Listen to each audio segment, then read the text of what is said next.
You did that on purpose, didn't you, Gary? You got 2 hours worth of tape on there, buddy? That seal's funny. Hey. You take it. Oh, a rubber band? Don't you have any short readers in Norfolk, Nebraska? Fucking freaks. You guys are a bunch of freaks.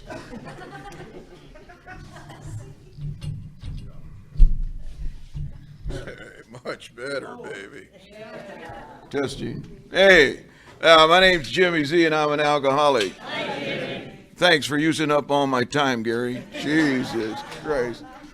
I thought it was another speaker. Anyway, I'm glad to be here. Like what Brian said, Brian and I are from the same barrio, Albuquerque, New Mexico, guy.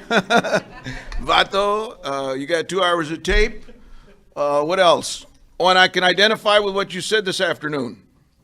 But there's a little change, a little different there. You said you were laughing so hard you peed in your pants. I never had to laugh. I didn't. I just peed in my pants, man. I sat at the end of the bar and it just felt so good. It was so warm and, oh man, just making those circles in the bar and being somebody, you know? Getting drunk and stuff. And I guess before I start, I'd be remiss if I didn't thank Sarah and Dennis and Glenn and Jan, their courtesy, and because it was kind of a kibosh thing, wasn't it? They said somebody called me, some young girl called me, and I always take young girls' calls, you know. Anybody over 65, younger, I mean. So she said, can you speak, Jim? I said, sure, when is it? She said, April the 24th. And I said, yeah, I'll be there, you know, and I told my lower power, whom I choose to call Nancy, my wife. She said, I told her, I said, I'm speaking on the 24th of April. She said, what kind of a messed up group is that you're speaking on Tuesday night? April 24th was a Tuesday, you know. I said, there must be some kind of a deal. And I was angry, you know, and I got upset. And, you know, don't they know who I am? How dare they, you know? And I don't get any material. And Glenn calls me up and said, hey, easy does it, man. You're going to get everything you got coming to you, which frightened me, okay? Because I don't want no damn justice in my life. I want mercy. That's what I want. And I asked her, what's her name? I said, hey, you want to go up to the Norfolk with Tom and I? We're driving up. That's my wife, Nancy. And she said, no, I don't think so. She said, I said, come. We're going to have a great time, you know, free meals. You can load up and ask for doggy bags and they'll give it to you, you know. What's wrong with that? She said, I don't want to do that. I want to go somewhere where I've never been. So I took her to the kitchen.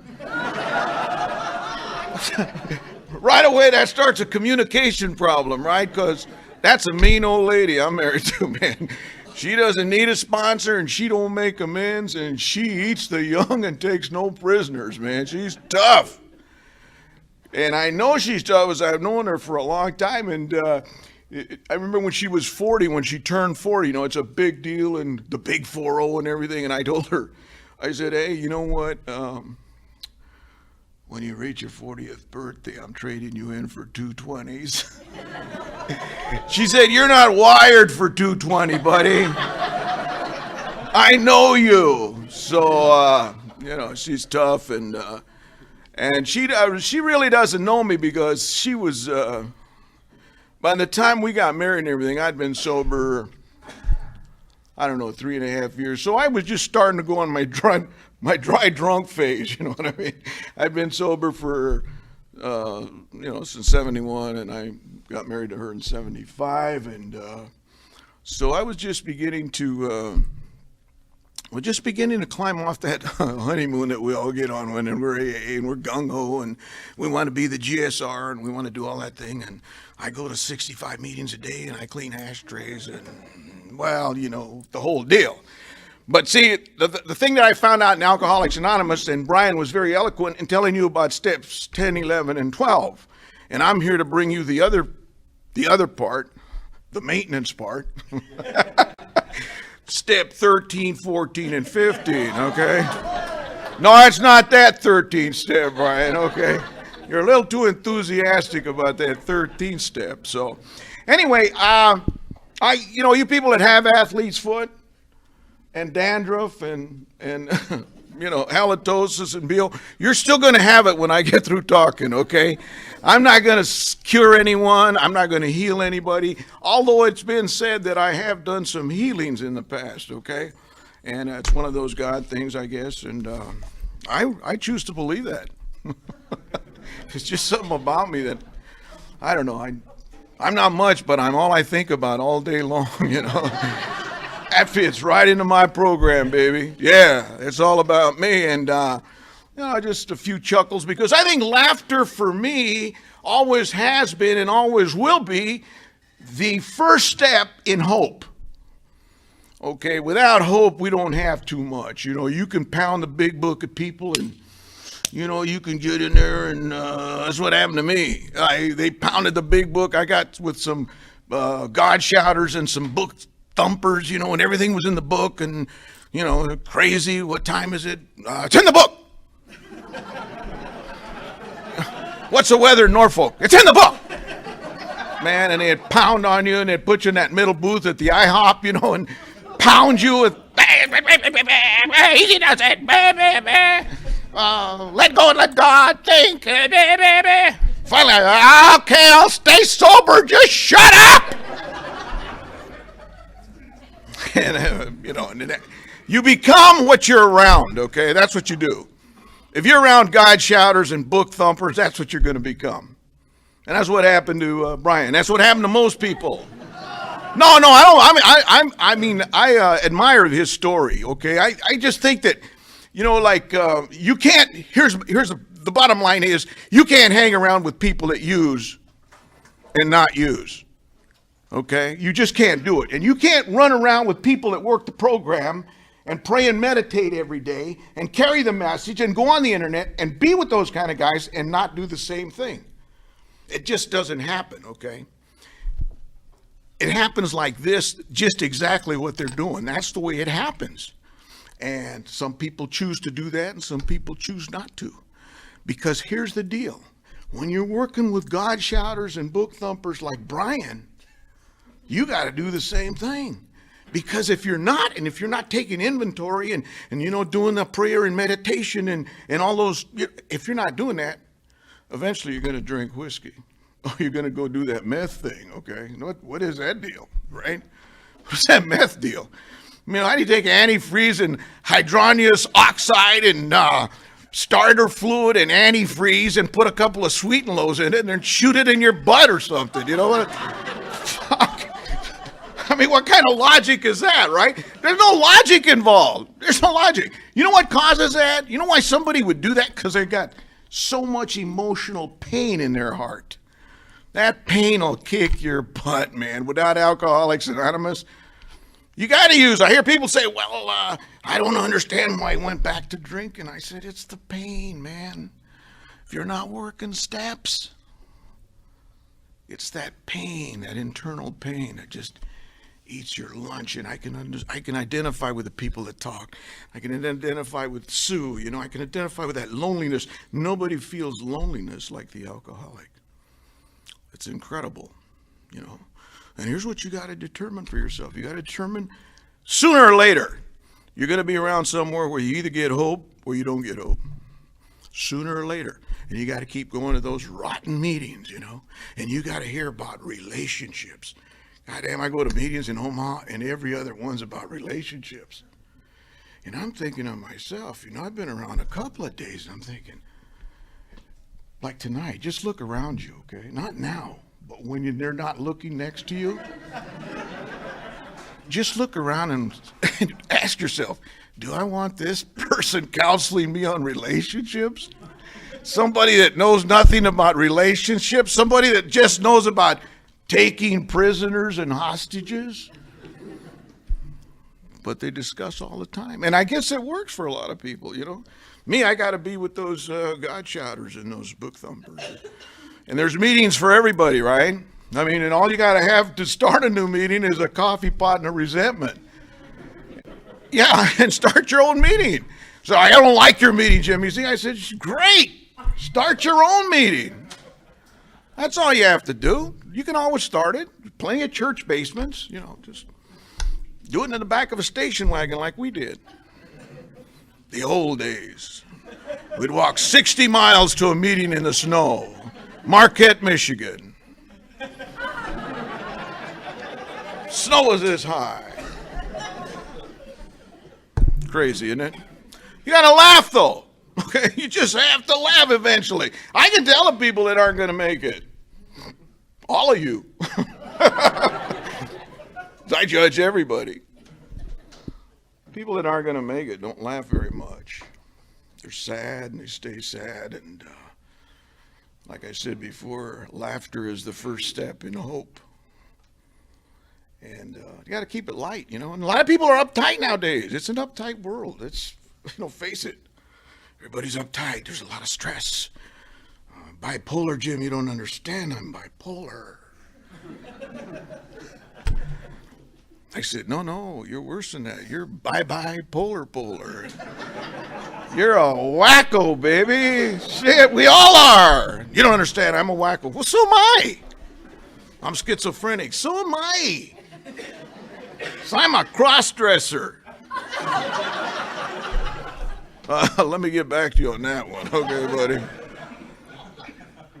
Remember one time I used to be a mailman. I was a mailman, and I remember I was carrying mail one time up by the airport in Omaha, Nebraska. And I was just delivering my mail, minding my own business, your tax dollar at work. And these two ladies sidled up to my Jeep, and they had those little pamphlets and stuff.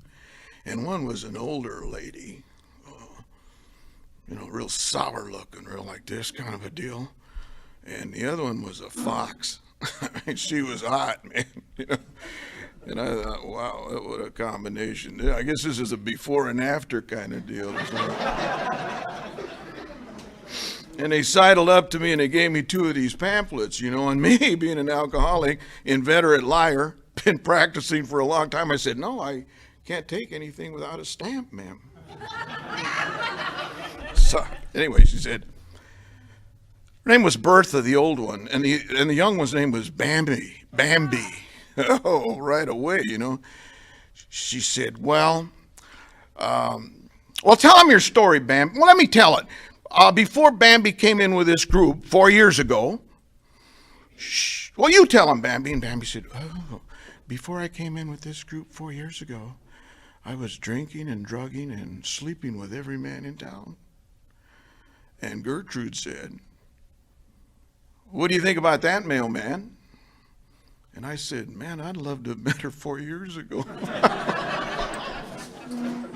But they're uptight people, There's a lot of uptightness nowadays. Lighten up. It's just a matter of life and death, this alcoholism thing. Don't worry about it, okay? You're either going to make it or you're not going to make it. And pain is going to be the touchstone of all your spiritual growth. Pain is going to enable you to either go get drunk or call your sponsor, right? The time will come, especially the men. Men got to know about this. Life's going to come right up to you and go, excuse me, are these yours? And they're going to go, ow! I need my 35 cents to call my sponsor. Anybody got a cell phone? Or you're going to go out and drink, see? Because the pain's too intense. You can't handle it by yourself. If you could handle it by yourself, we wouldn't be here tonight, okay? I wouldn't have driven up all this, Tom wouldn't have driven up all this distance, okay? To sit in this Christmas tree existence here, okay? With 50 alcoholics that don't want to be here. 50 people saying, God damn, when's he ever going to finish? Let me interject a little something. I'm remiss to say that we lost two of our stalwarts in Alcoholics Anonymous. Horace. I don't know if you remember Horace. I loved Horace. I loved him. I loved him to pieces, and I loved him so much because he was shorter than me. I loved this guy, and he had about 2,000 years of sobriety or something like that. I don't know. He was at the Last Supper, okay?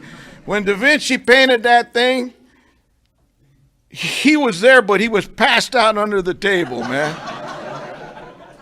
And he brought the message and he cleared it. And we talked to him on Wednesday, and we thought he was not in it and he was out of it a little bit. And he'd raise his mask and he'd say stuff like, I'm going to die.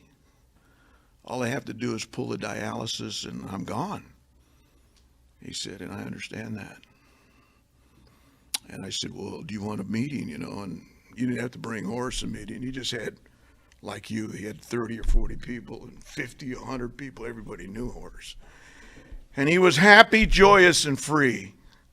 And he accepted going to the big meeting.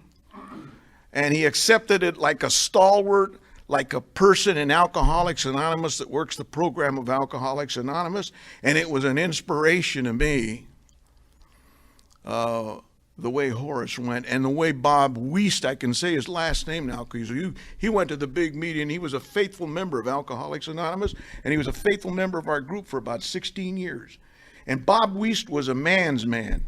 And he passed the collection bucket, and he was there if you needed something. He was always there. He was into 12-step work, and he was into getting out of himself as much as he could. And his famous last words before he died, my friend Ton talked to him.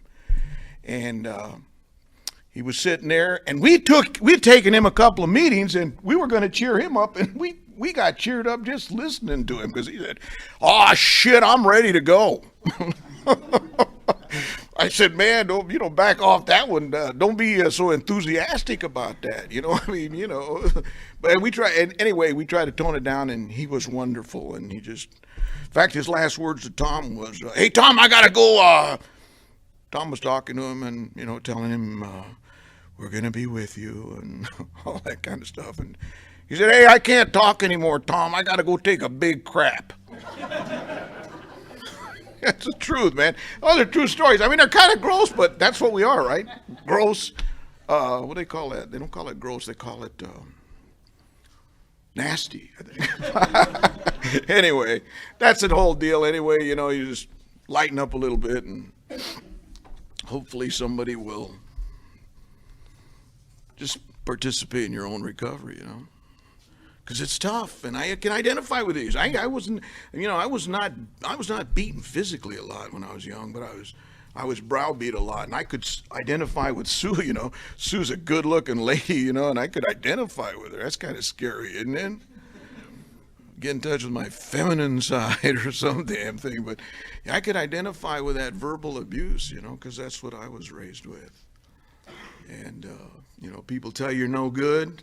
You never amount to anything, and you hear a dual story, because when you're out in public in front of other people, they tell you how great you are, what a great son I have, and when they get you one-on-one, they're kind of different with you, and I'm not blaming anybody.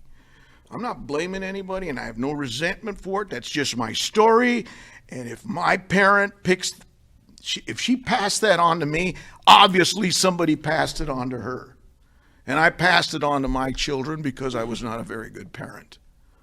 Okay, I'm a much better grandparent than I ever was a slowly but surely I'm reconciling with my son and my daughter, and my mother daughter. My middle daughter never wanted to reconcile with me. So she was 13 at the time we got divorced, and I tried to reconcile with her, tried as hard as I could. Went down, talked to her. She didn't want it. And she said that she had to do what she had to do just to survive. She was in so much pain, and I could understand that later. Okay, I couldn't understand it right away. And, what do you mean? I send you money, and I put you to college, and I go through school. Goddamn, we start. What about me? And that's just the way it is, And that's all they had to hand down, and that's what I handed down. So I handed down all that turmoil and turbulence.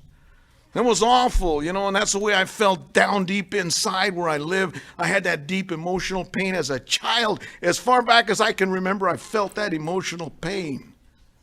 And you have to have an escape from it, right? You have to escape from it, because you don't have any meetings then when you're a child. You don't go to meetings, you don't, you have no knowledge. All you know is you're getting whacked and you don't feel right about yourself. And the reality was I was accepted by everybody. I wasn't smart, but I was okay. I was a pretty good athlete, okay? So what I really was and what I felt I was were two different things, completely.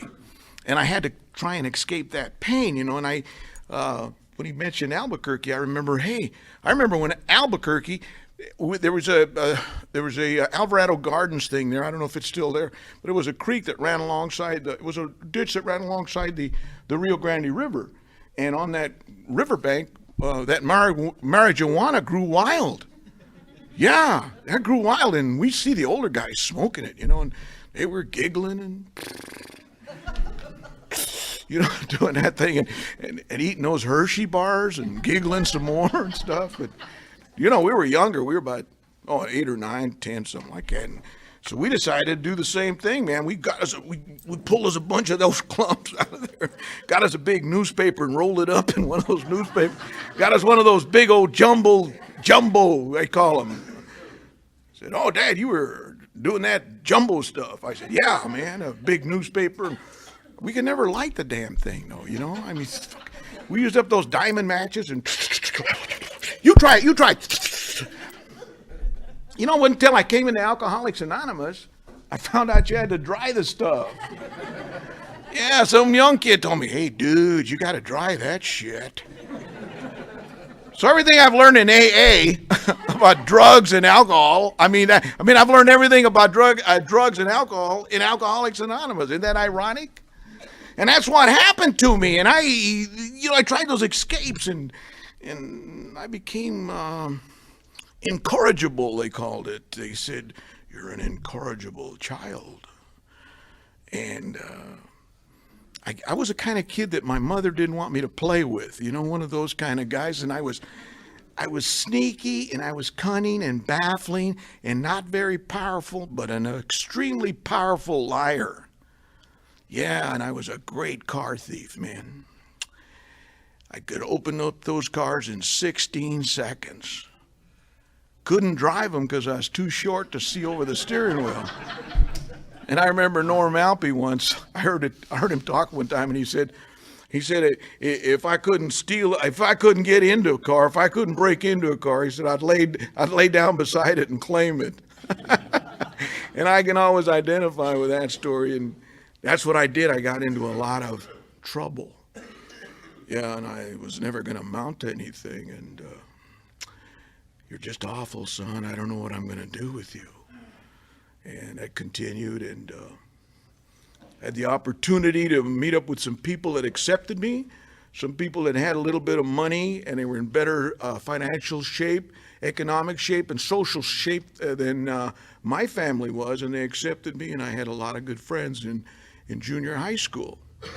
And I'd continued, and my behavior was, self-will run riot. I was the three-headed demon of untreated alcoholism creeped up in my life, restless irritability and discontent, that just loneliness and that, just not finding a place to where to fit, and it just continued, and I dealt with it the best way I could, see. And then I remember we were out on that same riverbank one time, and we found 4 cans of malt liquor. Man, that was some good stuff, man, and I can identify that. Gives you goosebumps now, doesn't it? When you hear the pop of that can, jeez. You hear the pop of that can, and you take that stuff, and it's just warm going down, and damn, you just feel it goes into your groin, and you feel so good now, and your tongue gets thick, and man, you feel like dancing, and you feel right then, it takes you right now, it takes you from here to over there, and over there is when you want to be. And the problem is that when you go over there, you take yourself with you. And there you are, you're the first one there again, right? But not when you're drinking. You can be anything you want, man. You can be a jet pilot. Fuck, you can be a linebacker. You can be a lawyer. You can be a big, tough 5'5" or 5'6" guy. Huge.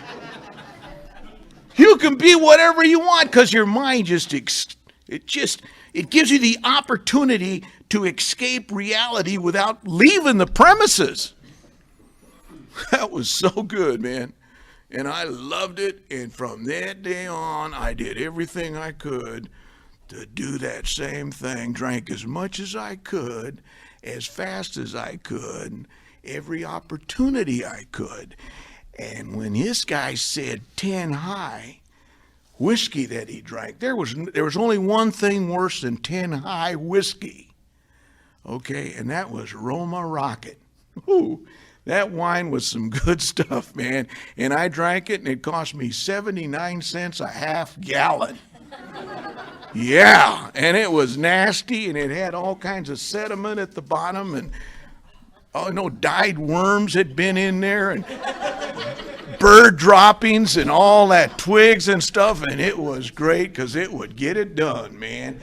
And that's what I wanted. I wanted that escape from the emotional pain that I was in. It's incredible what a person will do. I can understand that. I remember, and I'm not trying to, I'm just trying to tell you what happened in my life and what happens in other people's lives. If you go to a lot of meetings, you're going to hear a lot of stories, and you're going to hear your story. Just like I did tonight. You hear your story, see? And that's all I know about. I only know about alcoholism. I don't know about that relationship stuff and all that other stuff. I said, why don't you start working steps, and maybe God will show you how to develop the fellowship you crave. I don't know anything about that. I do know about meetings. You want to work steps or do something like that, say. I remember one time, this was about 4 years ago, I got a call about 2 a.m. And this woman was talking on the phone. And drunks don't have business hours. Okay? Now, if you tell a drunk, listen, here's the deal. I've been sober 35 years, 3 months, and 12 days. Okay? But I'm not counting. It just happens that I know that kind of stuff. I have never had, and I tell them all the time, oh, please call me before you take that drink. Shit, I never had a call before they do. They always call me at 2 a.m. I say, call me between 8 to 5. Those are my business hours, baby. Call me at 3 a.m, and this lady was on the phone. And she was weeping and bawling, and, and she went on for about 30 minutes. And I said, I was laying next to what's her name, and I just put the phone. Nothing wakes her anyway. I just put the phone down on the pillow and went and made me a bologna sandwich. So I believe in easy does it, see. And yeah, he was chopping that, and she was and I said, hey, look, I can hook you up with some women that'll take you to the meeting. They'll take you to a meeting, Oh, she said, you don't understand, Jim. I'm a lesbian. I said, I can identify. So I love women myself. Shit. You just got to make up your mind. You're going to be a sober lesbian or a drunk lesbian. I don't know anything about that stuff, and I neither endorse nor oppose any cause. I don't care what you do. I got no answers for those kind of things, okay? All I can do is tell them to go to a meeting. Or hook them up with somebody that goes to meetings, And they always say, and then I heard a click on the phone, and that was it. Say, because, but I can understand the pain they're in. And it's got nothing to do with one thing or another. I come to believe that in my own life that I have to address my untreated alcoholism. I might be bipolar, or I might have rotator cuff, or I might have migraine headaches, okay? Or I might have jock itch or whatever it is, okay? But the first thing I have to address is my untreated alcoholism. And it's on page 52 of the big book, Alcoholics Anonymous, if you're interested in finding out what untreated alcoholism smells like. So anyway, enough about that. We go through high school, and I'm going through my friends, and we're drinking beer every chance we get. My coach tells me to quit. Everybody tells me to quit. I know that everybody knows that I have a problem, right? And that's just the way it's been from that day on till the day I came to Alcoholics Anonymous. Everybody realized I was an alcoholic except me. And that's the way it always was. And we were in high school, and we were graduating from high school, and like everything else, I didn't graduate on time because I was a starter. I could run the 90-yard dash, but could never close. I could never finish. It's a 100-yard dash. You got to run 100 yards. Oh, I could do it if I want to, but I don't want to. That was my attitude. I hate authority, and I hate rules. I hate regulations, and they should have a 90-yard dash. What kind of dumb rule is that? They don't have a 90-yard dash. So we went to university, okay? I use the term freely went. I enrolled but never went to class, see? Because losers don't go to class. They only judge other people, okay? And they fulfill their own selfish needs. That's what we do. We point the finger and say, what a bunch of squares those guys are. Going to class. You gotta be kidding me. I'm not going to class. I'm going to go get drunk and be somebody. I want to see if I can puke on everything and pee in my pants. That's what I want to do. You know, and then we're sitting around the student union building, and this guy says, you know what we ought to do? I said, what's that, Foy Dean? He said, we ought to join the Marine Corps. I said, damn, that's a good idea. And there's about 5 others of us that said, that's a good idea. And because the Marine Corps builds men, right? Macho. Gonna be a Marine. So we all went to boot camp. We all signed up. Went to boot camp. Gonna be tough Marines. And we got to MCRD, Marine Corps Recruit Depot. Big drill instructor, about 6'10", about the size of that guy that read the damn. Yeah, about his size, maybe a little taller. Every time I tell the story, it gets bigger. I'm losing it, you know. And then he was a big guy, and he started whipping on us, man. As soon as we got off the bus, started beating us, man. And I said, you know, I'm a leader. I stepped right up to him and said, "Don't hit us, sir. We'll be good." And he pounded on us, and then we went to this place, and you know, they made you undress. Took off all your clothes, you were naked. And then they shaved your head off, you know, and you said, hey, just a little bit off. And there was all your hair right on the floor, man. And that's been my habitual position in life, back to the rear of the platoon, right? And here I am looking at 71 of the ugliest things I've ever seen in my life, okay? Men's butts. God dang, that was ugly, man. And it just came to me when I was in AA, the knowledge, the theory, the axiom, the belief, it came to me when they said in AA that we all have different bottoms.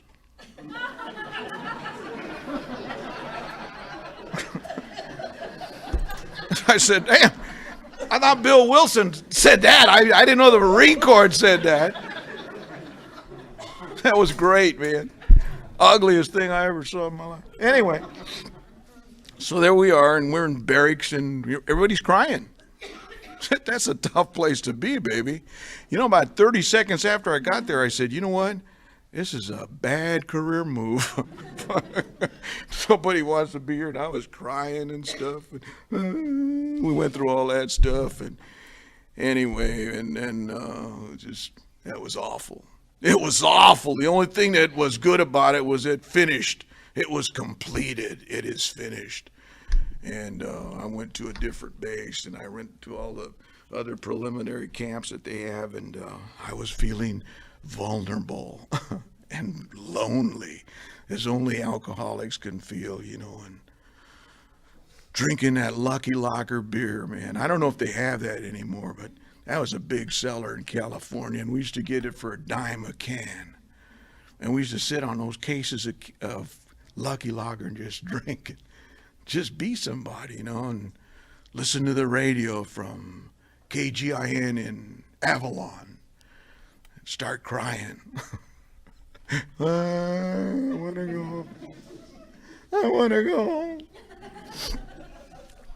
But I was there for you guys. I want you to know that if any communist at all ever came to Tijuana, I had them covered, baby. You could sleep well, baby. I had that whole territory covered, man. But I was getting lonely, and I asked my wife to be. I called her up. She was my girlfriend. And I said, do you want to get married? And she said, well, I can't this week. I said, okay. In the meantime, let me tell you this story. I almost forgot it. It's such a wretched story, but the guy that had talked us into the Marine Corps and going to the Marine Corps had been released. He had gotten a medical discharge for wetting the bed. Now, it's not a funny thing in of itself, but when I continue the story and tell you that I asked my wife if she wanted to get married, she said, yeah, but I'm going to a fraternity party. I can't do it this weekend. If you want, maybe next weekend we can do it. I said, man, I got to have this woman. That is a firm commitment, isn't it? Maybe next week we can do it. So I said, well, who are you going with? And she said, I'm going with Foy Dean. I said, oh my God. I said, don't go to bed with him. He's a bedwetter. So anyway, I go home later on and I get married to her, see? And I don't know what the hell happened. Anyway, about 9 months and 30 seconds later, we had a kid. We had 4 of those things before I came. I knew what the hell was causing them. I was a Marine, man. I squared away. I didn't know what was causing that stuff. I had to come into AA and when they told me about it, said, hey, man, that's what's causing it. I said, oh, damn. Why did somebody tell me that? Not that that would have stopped me, okay? No, I was relentless, man. I was a 2-minute wonder guy kind of a deal, you know? It's hard to perform when you're drunk and not home 3 nights out of the week. You know, it's just a terrible thing. It's drunk stuff.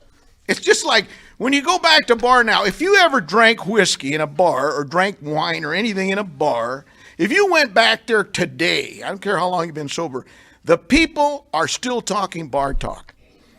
That's all they talk about. Who won the 71 World Series, you know, and they got all that trivia stuff.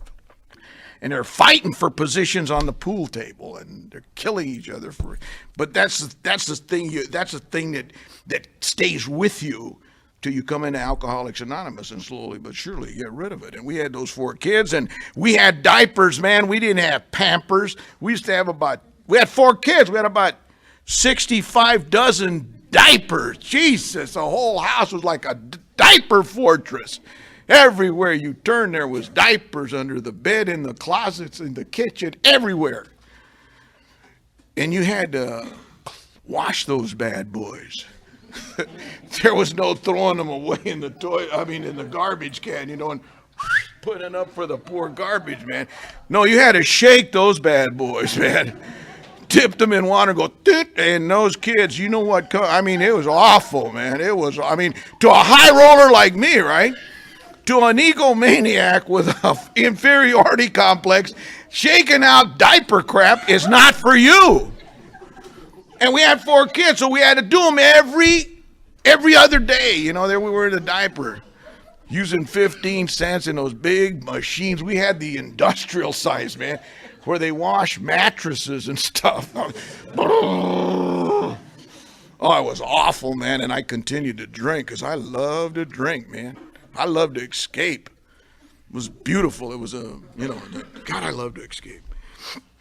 And it just got worse, and it progresses. And, pretty soon, and I'm talking about the last 2 years of my drinking. I'm not talking about the first 18 or what. The first 18 were great. I had some great times when I was drinking. So I hear those knuckleheads in AA say, my worst day sober is better than my best day drinking. I said, are you crazy?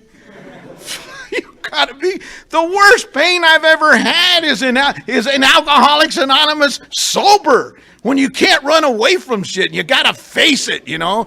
You gotta go see the damn lawyers, and you gotta see the bail bondsman, and you gotta see your ex-mother-in-law, and you gotta see your attorney, and you gotta do the judge thing and sober. But thank God I got a support group that'll come and hold my hand, because I'm like a little baby. They'll say, yeah, baby, We go with you, honey. Yeah, it's beautiful. It's a beautiful support group, and we have a big network, see, because we got some judges, we heard from one that sitting on the bench is kind of lenient towards alcoholics at times, alcoholics on dry drunks especially. So anyway, that was the whole process, and it kept getting worse, and those whiskey bumps started appearing on my car, and I had a 52 Chevy.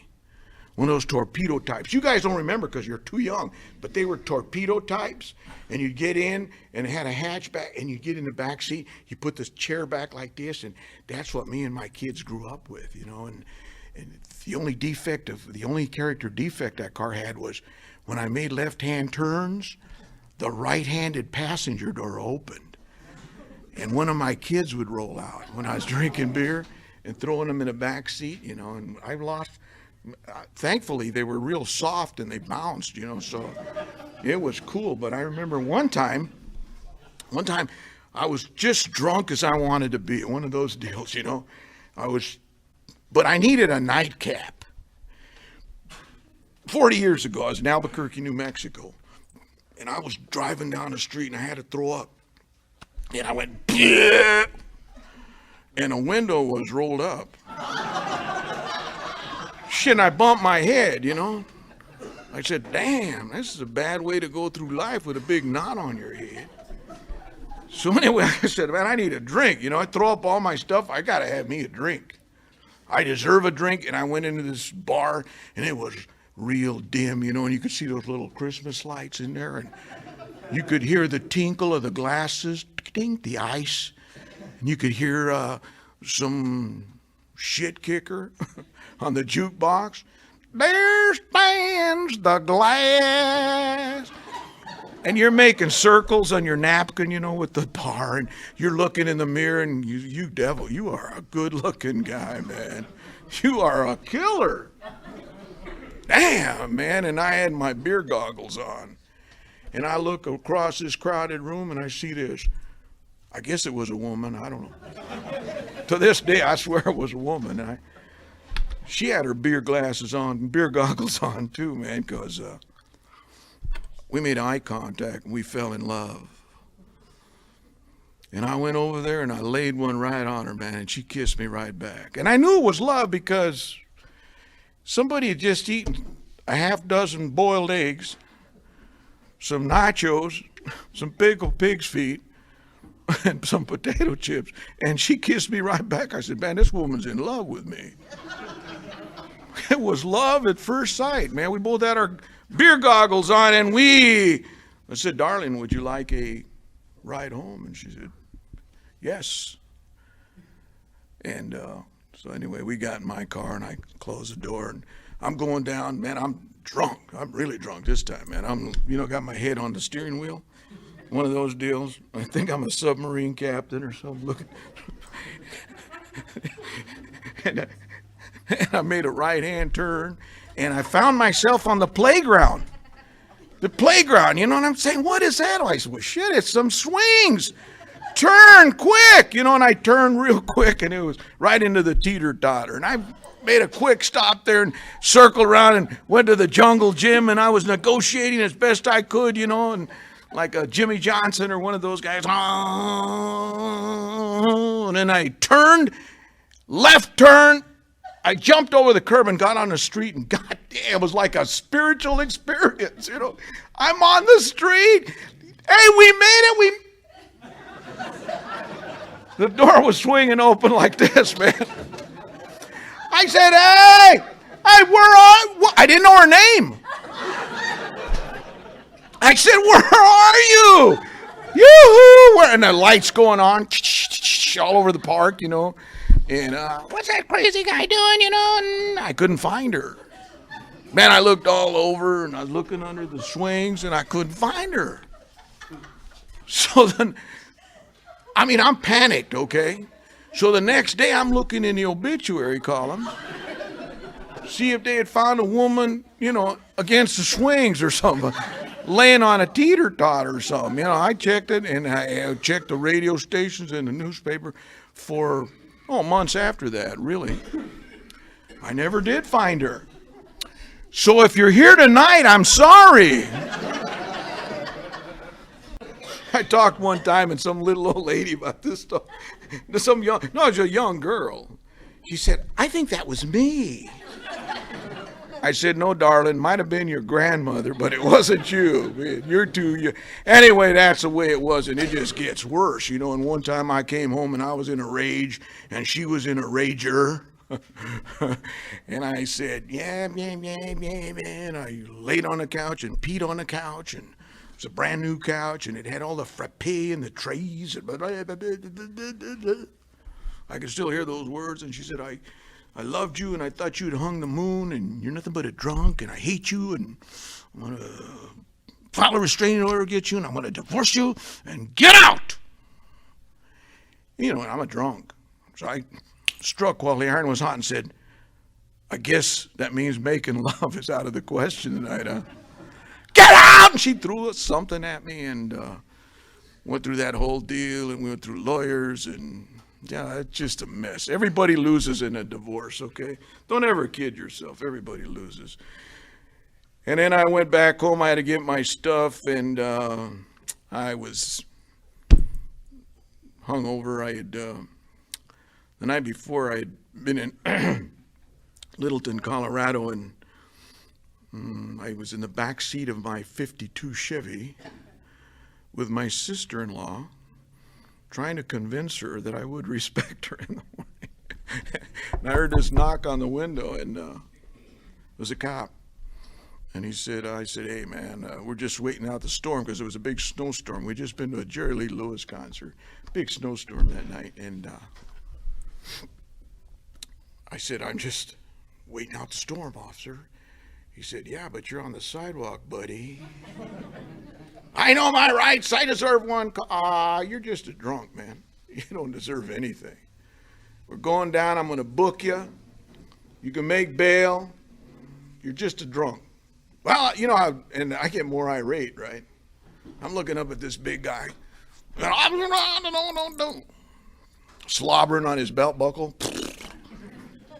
Anyway, they make bail for me, and I get out, and I'm at my house. And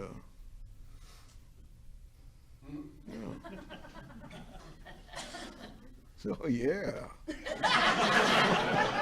I do. Thank you. You're welcome. Oh man, power of the program, isn't it? That's what happens when you're a guru. So I'm about to commit suicide, right? And I had tried this once before, twice before, 3 times before. One time I drove my '52 Chevy into the garage. I attached a hose to the back of the exhaust pipe. I ran it in the damn window, rolled up the window, committed suicide. About an hour and a half later, I woke up with a goddamnedest headache. I was belching carbon monoxide. It was awful, man. I had run out of gas. I tried that 3 times. I damn near killed myself, man. It was awful. I couldn't even commit suicide. And I was going to do it one more time, see, because I had a little 25 that I used to ping people as I went by. It was beautiful. It was beautiful. I mean, Anyway, so I was going to commit suicide. And I hadn't heard from my mom or my brother. My brother one time had sent me a check for, blank check. He said, pay off your bills, pay off your gambling debts, pay off your bar bills. I don't want to hear from you again, okay? Just take care of business. I'd been ostracized by my family, and I was going to blow my brains out that morning, and I was in the shower, and I was just sobbing. I don't know if you've ever done that, but I just sobbed, and it was just like, it was awful. It was like a cleansing. It was like a, what do they call that? Cleansing. That's what they call it. And I just was going to blow my brains out, and I got a call from my mom, said, hey, you got to do something about this thing, man. I'm depressed, all the whole nonsense, And she says, why don't you go to A&A? So I got dressed and went to A&A and called A&A, 13th in York. And my sponsor was he had telephone duty that day. He was anyway, I called him up and I said, hey, do you help people with drinking problems? He said, we sure do, buddy. I said, well, I got a friend of mine that's got a drinking problem. He said, well, tell your friend to come in out of that telephone booth and come to a meeting, and I'll meet him at the front door. And that's what happened. He met me at the front door. I didn't think he would. And he met me at the front door, and I went in there and I saw those people playing cards and having a good time and laughing, and I discovered, I made a, I don't know what it was, but I had the vision that you people had found a way to drink successfully. And that's probably, I wasn't looking for sobriety. I was just looking for acceptance, maybe. I was just looking for somewhere where I felt comfortable. And that's, I didn't feel it right at once because I went to this first meeting and there was a couple of ex-boxers, you know, and they had their face like this. There was an old man sitting at the end of the table where that young lady's sitting. There was about 10 of us in there. And I just walked in and he was sitting on a wheelchair. And he had green glasses on, you know, those glasses that people used to wear when they were hard of seeing or semi-blind or something. And he had 2 hearing aids in, and he had a cane, and he had a seeing eye dog there, and he had an oxygen tent, and he was like this, and he was banging away on those cigarettes. Only an AA, man. And he looked bad, and he said, if you want what I have. I said, you got to be shit. I said, I'm looking here. I got me a $500 suit on, which was a lot of money in those days. I got my alligator shoes and got my gold chains, got my Lincoln out there. But it was what he had. I did want what he had afterwards. I never found that out till a lot later. And a guy was telling me, when I went up to the meeting, he said, you don't have to go up there to meetings, man. You just don't drink. Later on that year, I 12-stepped him up their apartment houses close to the 13th in York, and he had died in his own vomit. His tongue was about that thick, and he was blue. And he didn't have to go to meetings. He just didn't drink, except that one time. And I got surrounded by these book thumpers and these God shouters, and 5 weeks into the whole deal, I surrendered to him, man, and it was, I lived happily ever after. Not. Because now I had to do stuff, okay? I had to pay attention. I had to do what I had to do, and I had to do what they told me to do, and that's what I did. Because I was on a spiritual journey, I was seeking a power greater than myself. I wasn't. I really wasn't. I went to 90 meetings in 30 days because you people were the only people that would have me. The people that I used to run around with 86'd me. They said, you're a wild man, Jim. You're a wild man, and we can't handle you anymore. And you people just took me in and said, hey, sit over here. Let us get you a cup of coffee. And the whole deal went down, and it was great. And 5 weeks afterward, I did my 5th step, and I started getting into action, you know, and Ernie was my sponsor, and I really liked him. He's a big guy, about 5'7", wore a leather coat. He looked just like Jesus. And he sponsored about, I don't know, I used to say 120, but that seems kind of, I mean, you know, and most of them were women. So I thought, you know, there's an angle. I just need some of the fallout that, you know, that he can't take care of, you know, and that was a good deal for a while. And then they got more women sponsors, and they ruined it for all of us. So, but it was great, and he was always speaking, and he was always into service, and that's what I did. That's what I tried to do, and not because I wanted to, because that's what they did. And I ran around with these guys that did that. And there were some other guys that did that, and I didn't want to do that. And these guys wouldn't let me do that. They wanted me to do that. And that's what's so beautiful about the program of Alcoholics Anonymous. And it's been, you know, I was from about my 5th year of sobriety till about my 10th year. I had about 5 years of a drunk dry period, okay, and it was awful. And I was sponsoring people, and I was doing everything he said. Read the big book, sponsor people, get into service, go to meetings. And I was doing all that, and I was going down the toilet, okay? Because I didn't do what you told me to do. I said I can do it myself. And it's hard to explain to people that you're a guru when they're turning off your utilities. They don't believe it, you know. Hey, you're sponsoring me, and you're telling me to do this, and they're turning off your utilities? Explain that one to me. You know, and I had to spin it, because when you're an egomaniac with an inferiority complex, you just can't tell it like it is. You got to spin it so it'll fit. I remember one time, my good friend Bob, we have coffee about 3 or 4 times a week now in the morning. These guys are my spiritual advisors, you know. And he came over one night, and we were sitting on lawn furniture, my lower power and I. And he said, Jim, what are you doing sitting on your lawn furniture?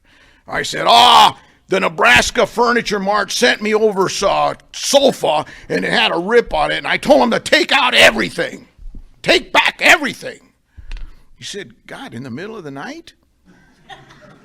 I said, yeah, I don't, you know, and that's the way I did. I did things like that in sobriety. I had those midnight moves that Ayers are famous for, you know. And that's what happened to me. And nothing became of that. And the only reason I didn't drink was that power greater than myself gave me the strength and gave the people around me. I sponged off them. They were so powerful, they carried me. And I ran around with them, and they let me run around with them, even though I was self-will run riot and I stunk. Because if you're stinking things, I mean, if you're... Anyway, I had an LSD flashback there for a minute, man. Anyway, that's what my story is, okay? And here's what I've done. Okay, I've done this. I've had the opportunity in my sobriety to just do some things with little sentences and phrases that I consider life-saving and, you know, just nurturing and stuff that I held on to, and I call it the Jimmy A to Z. And here's the way it goes, okay? Bear with me for another 2 hours. Don't worry about it. This too shall pass. Jimmy A to Z, and we go for the A first because Alcoholics Anonymous is what's happening. 1970-something, President Nixon sent over Dr. Kissinger to China to open up the market for the free world so that we could cash in on all the Chinese people that wanted to eat McDonald's and Burger King and Wendy's. And he opened that market up, and it created a new world. And when he came back to Washington, D.C., the reporters were there, and they mobbed him, and they said, Dr. Kissinger, you're the greatest, and blah, blah, blah, you blah, blah, blah.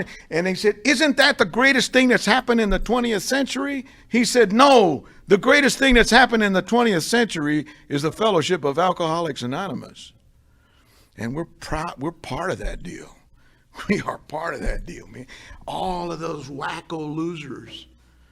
And the Secretary of State says, that's the greatest thing that's happened in the 20th century. And Bill Wilson and Dr. Bob, right? Strong, man. Dr. Bob wanted to drink for 7 years. He wanted to drink, but he didn't drink. He worked with a lot of drunks. And he helped a lot of people.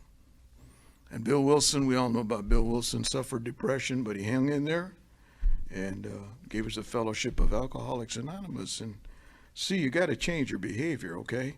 See, AA doesn't care what you think or what you feel, because feelings are erroneous.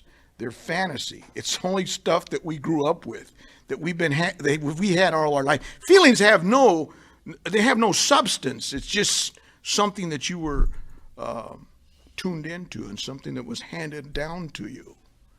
Because you know how sensitive we are. We hurt real easily and we don't suffer well.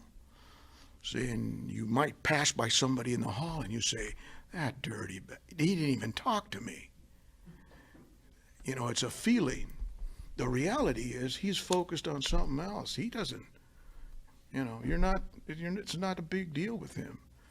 And you got to change your behavior. See, you change your behavior and your mind changes and your heart changes. That's what you have to do. You have to act your way to feeling better. I say you, but I really mean me. That's what I'm talking about. You got D. See, D is a disease, and the disease is dis. Dis means without, ease means comfort. That's what the whole disease is about. Disease is without comfort. It's that restlessness, that irritability, and discontent, you know. And you can be in a room and you can be talking like this, and that feeling of loneliness will just overwhelm you. And if it wasn't for the fellowship of Alcoholics Anonymous, who had the power to carry us, we'd go down the tubes. That's why the group is the central focus of Alcoholics Anonymous. Easy does it, right? Easy does it, but sometimes it doesn't do it.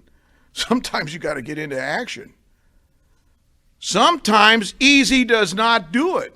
What does it is getting into action. That's what does it.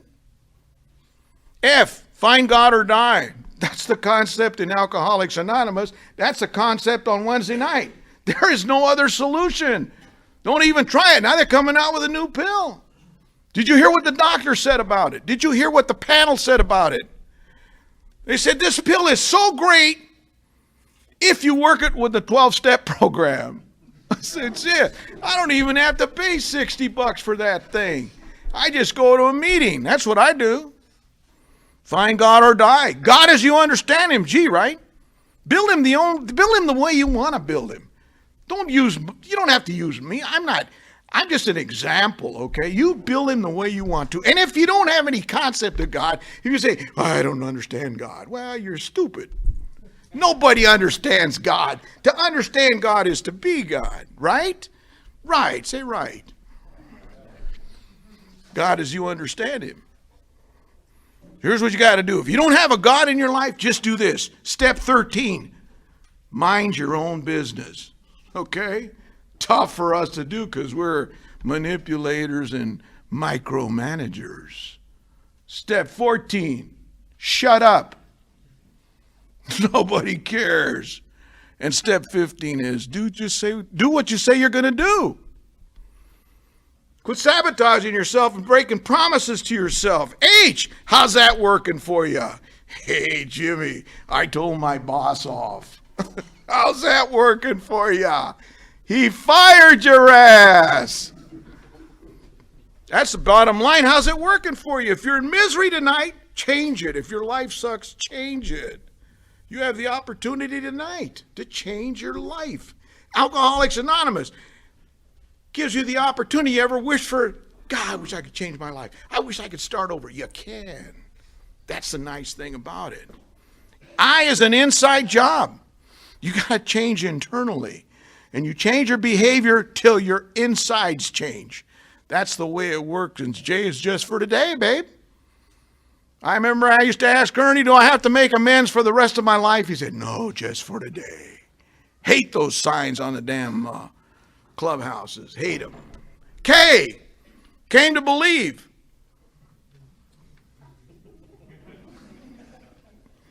My group doesn't get that. They think I'm a good speller. God damn, he's smart, ain't he? Keep coming back, that's all. The most important thing I ever did when I was on my dry drunk was I kept coming back. And the guys kept hauling me in. Say, that's kind of friends I had. Come on to a meeting. Come on, blah, blah, blah, blah. You know, and you got to go. You got to give in. Because that pain will make you go to a lot of meetings. Say. Lighten up, right, Al? Lighten up, man. It's fatal, but you can overcome it. We all have. Thousands of Alcoholics Anonymous at the big meeting and here around the world have recovered from a seemingly hopeless state of mind and body. Meetings, got to go to meetings, man. You got to hear your story. Got to hear your story. I heard it 3 times a day. All the speakers I could identify with, I heard my story. And I got to do that. I got to get on my 10, 11, 12. I call them my maintenance steps. Just kidding, man. Just kidding. Don't get mad. You're too big. Okay. Is he laughing? No one among us has been able to maintain anything like perfect adherence to this program. We're all whacked out, man. We are. I listened to some guy, 2 weeks sobriety, and he was telling my story. I said, God, is this something? What is this? You never graduate? Nah, no graduation here. No graduation here. Oh, one day at a time, right? Only those who give completely of themselves to the simple program are going to recover. It tells you it's going to recover. You've got to give yourself completely the simple program. P, principles, but personalities, right? That doesn't make any difference. It's the principle that counts. It's not who's right, it's what's right. That's the whole deal. Qui. Another flashback, sorry. Senior moment, baby. Q, you know. Quit whining. Quit belly aching, moaning, and groaning, okay? Quit moralizing, philosophizing, verbalizing, and worst of all, quit rationalizing, okay? Run it by somebody. Run it by 2 or 3 people. They'll tell you exactly where you stand. That's the nice thing about Alcoholics Anonymous. People, we can be brutally frank and truthful when it's your life we're talking about. It's easy to fix you, baby. I don't want to get fixed. Thank you. R, right? Resentment's the number 1 offender. Get rid of it. Kills more alcoholics than anything else. Get rid of it. Resentment is the reason that we're so depressed. Resentment keeps you in the past. If you stay in today, you're not going to be depressed. That's how simple depression is. I can fix you. You don't have to pay $2.60 an hour. Come over to my house, give me big Whopper with fries. I'll heal your ass right now. Yeah. Stay in today, okay? Serenity prayer, right? Listen to this. This is so heavy, you lose it. We say it so nonchalantly. You lose it. It says, God grant me the serenity. The serenity. Yeah, give me that peace of mind. Give me that nudge in a certain direction. Give me your wisdom. Give me somebody's wisdom. Give me the serenity. To what? To accept the things I can't change. See, all my life I've been trying to change the things that are unchangeable. The courage to change the things that I can't. But I have to have serenity. The wisdom to know the difference, right? It's hard to know the difference when you flipped out 6 guys because they were turning in front of you. You don't get any wisdom. You know what you get? Guys flipping you off when you flip them off. You have to have that serenity. Serenity is calmness of mind. That's what that is. The serenity prayer. T, there are those too who suffer from grave emotional mental disorders. I went to an insane asylum. I was in there for 91 days. The judge said, hey, we're going to send you to treatment. I said, oh, great, man. Ham sandwiches and chocolate. No, it was a New Mexico home for the criminally insane. Scary ass place, man. They shave your head and made you walk around with those nightgowns that open up and back. Ugly sight, man.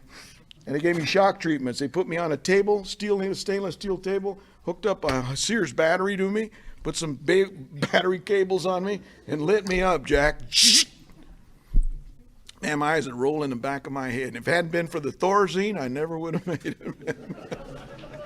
It got so bad there, coming up here, it was lightning over here in the north, and I could see the lightning, and every time I see the lightning, it reminds me of that shock treatments that I had, and my eyes rolled in the back of my head, and Tom wondered what I was doing, and I could see Denver, Colorado. I was a wacko. That's where I deserved to be. That's what they said. But thank God for Thorazine, okay? You, right? Yeah, you. Usually men and women who are constitutionally incapable of giving themselves completely a simple program. Not being honest with yourself. And it says this in the A Comes of Age, page 117, says, unless I work to the best of my ability, the 12 steps of Alcoholics Anonymous, I almost certainly sign my own death warrant.